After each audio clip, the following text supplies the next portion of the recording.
안녕하십니까. 종TV 민간인 홍. 전문가 홍입니다. 네, 저번 시간까지 교통사고 가해자 합의에 대해서 정말 상세하게, 생생하게 알아봤는데, 오늘은 이제 피해자 합의에 대해서.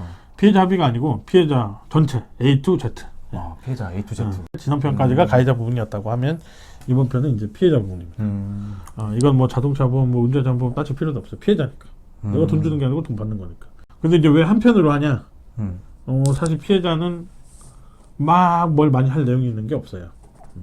피해자는 본질적으로 두 가지예요. 이 사람이 처벌받게 하는 거.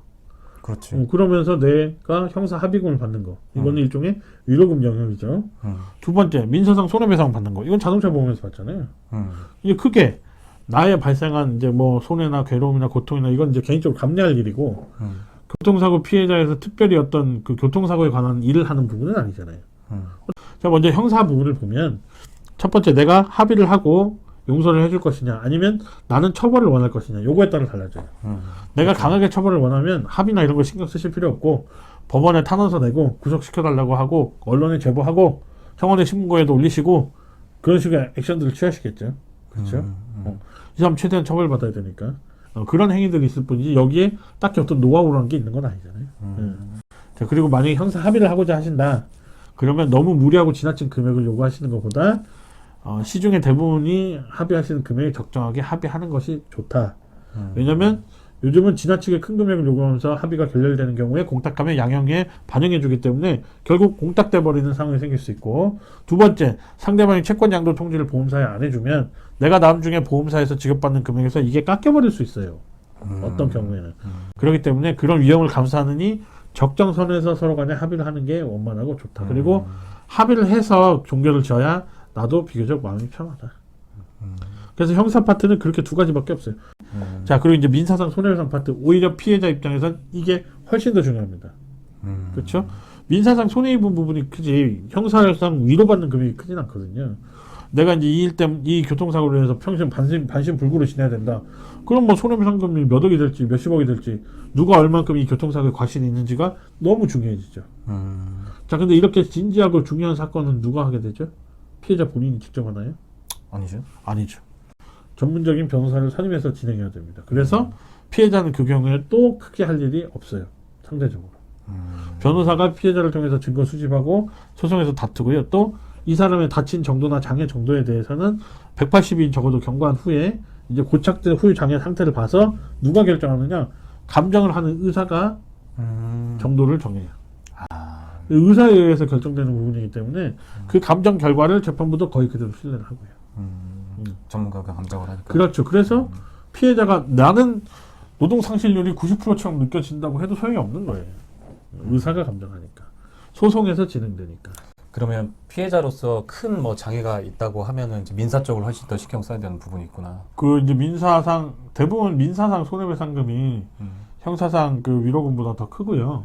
대부분이 이제 민사상에서 내가 받아야 될 치료나 병원비라든가 혹은 일실 수익, 장래 일 수익들, 뭐 노동상실률에 관한 분 위자료 부분을 다 받기 때문에 정신적 충격에 대한 위자료 이런 것들 다 받기 때문에 민사상 손해배상이 중요하고, 보험사들이 옛날과 다르게 너무 그렇게 말도 안 되는 금액으로 합의하려고 하지는 않습니다. 적정한 금액으로 합의하려고 하고, 경우에 따라서 보험사가 합의한 금액을 거부하고 소송을 했는데 나에게 더 큰 과실이 있어서 과실을 깎고 났더니 오히려 최초 청구했던 금액보다 낮아지는 경우도 있어요.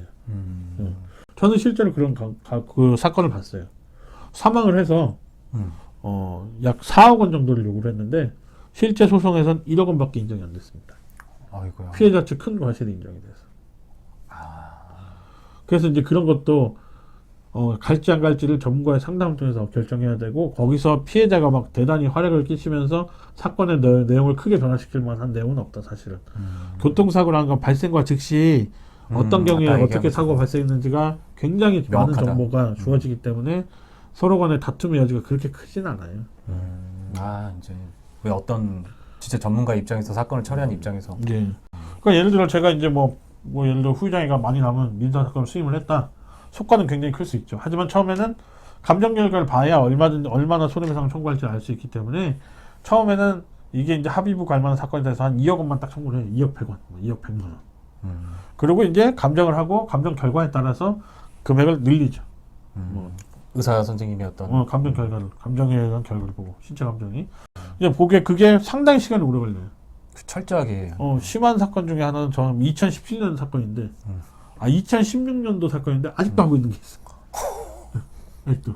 우와. 그거는 뭐 신체 감정을 해서 감정이 왔는데 그 감정 의료 기록에 대해서 다시 또 보험사가 촉탁 신청을 또 그 감정 기록을 또 감정하고 그것에 돌아온 거에 대해서 재감정을 하고 막 이렇거든요.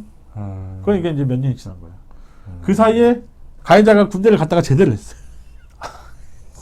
그리고 이제 그 외에 보험사하고 이제 그 뭐 시중에 이제 보험사와 어떻게 말을 하면 돈을 더 받을 수 있고 어쩌고저쩌고 이런 거 있잖아요. 그런 거 이제 되게 많아.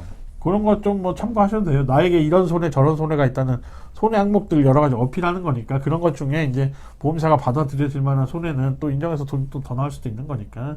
근데 이제 기본적으로 참고를 하면 된다. 내가 병업이 나오는 거, 그건 지불 보증해주고 이걸로 인해서 일을 못하게 됐다든가 아니면 나만이 알고 있는 여러 가지 손해가 있을 수 있는 거잖아요. 그런 것들 잘 주장해서 인정받을 수도 있는 거고 하지만 그런 건 이제 그게 큰 보험금이 크지 않은 레인지에서 나오는 얘기고.